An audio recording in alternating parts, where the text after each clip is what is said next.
Hi, my name is Robert Chelle with Chelle Law, and my law firm assists professionals with employment contract and independent contractor issues. Today I'm going to talk about how long a non-compete can last in Arizona. Unfortunately, there is no single statute or code that lists a bright line amount of time for a non-compete. There have been a few cases that have dealt with non-competes for physicians, and the court in that case stated that 1 year was a reasonable amount of time for a non-compete. However, as I said before, it has not been enacted into law. So when a court is looking at whether a non-compete is reasonable in Arizona, it looks to a number of factors. So first, the scope of the non-compete, meaning what is it stopping the professional from doing? So for a physician, it will most likely be the specialty that physician is utilizing for a specific employer. If you're in sales, for instance, it may say you cannot practice in sales in the industry of whoever you're working with. That is one way that an employer can get sneaky in keeping the scope as broad as possible. And I'll give an example. Let's just say you're a salesperson and you're working for a software company. You don't want the non-compete to say you can't work in sales for 1 year and, I don't know, within Maricopa County or something like that. You can't work in computer sales, and even better, whatever the specific thing that you're selling for that individual employer. And for a physician, for instance, let's say you're an internal medicine physician, you can do primary care, you can do urgent care, you can do ED, you can be a hospitalist. You don't want the non-compete to state you can't practice medicine at all. You want it to state you can't practice as a hospitalist, for instance, if you're working as a hospitalist for an employer. So keeping the scope narrow is important. Now, the length of time, which is the point of this video. Most non-competes would be considered reasonable and enforceable that are 1 year in length. It's not uncommon for some employers in Arizona to push it out to 2 years. Anything beyond that, I do not think would be enforceable. And anything between 1 to 2 years also is on the edge. But it's not just if one section is completely unenforceable, the entire thing would be unenforceable. They look at kind of the totality of the non-compete. So is it a very narrowly tailored scope? Maybe it's 18 months, and then maybe the geographic restriction is very small compared to normal, and then a court may say, okay, well that's reasonable.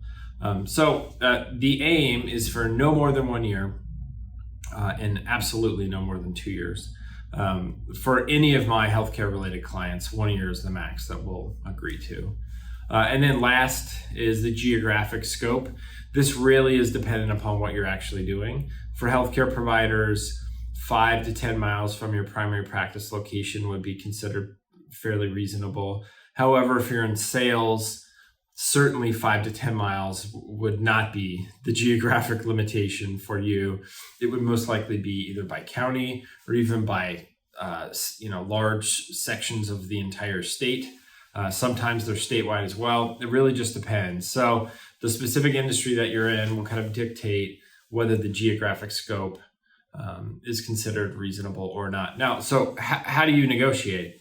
Well, obviously, you need to do it before you sign the employment agreement or independent contractor agreement.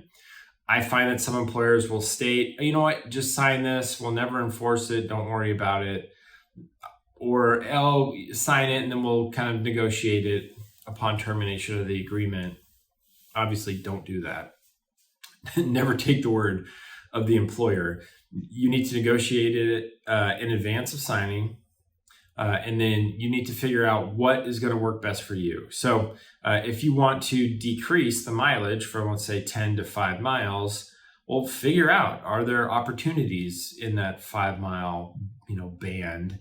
If there aren't, then you need to focus on other parts of it, either narrowing the scope or narrowing the time. Every individual is different and their needs are different. So you need to identify, all right, this is exactly what I need if I have to sign a non-compete. to make this job worthwhile. Can an employer force you to sign non-compete at all? Yes, they can. They can make it, a kind of contingent part of the agreement. And if you do not agree to sign the non-compete, then it's extraordinarily likely that they're just going to move on, find somebody else who wants to sign the non-compete. But no matter what, no job is worth it if the non-compete is really going to put, a hardship upon the professional. Meaning, let's say you have established ties to the area, you grew up here, you have family here, you absolutely cannot move once the contract is terminated. That could be the absolute number one thing that you attempt to negotiate when looking at the agreement. It could be even more important than compensation. So once again, the individual needs the professional kind of dictate what is most important. Hopefully that was helpful. A little breakdown of how long kind of an average non-compete can be in Arizona. If you have any questions about your employment agreement or independent contractor agreement, or your non-compete clause, feel free to contact my law firm at the phone number listed below in the description, or you can reach us through our website, ChelleLaw.com. If you thought this video was helpful, we have an entire series of videos on non-competes that you can check out in our YouTube channel. All right, appreciate it. Take care.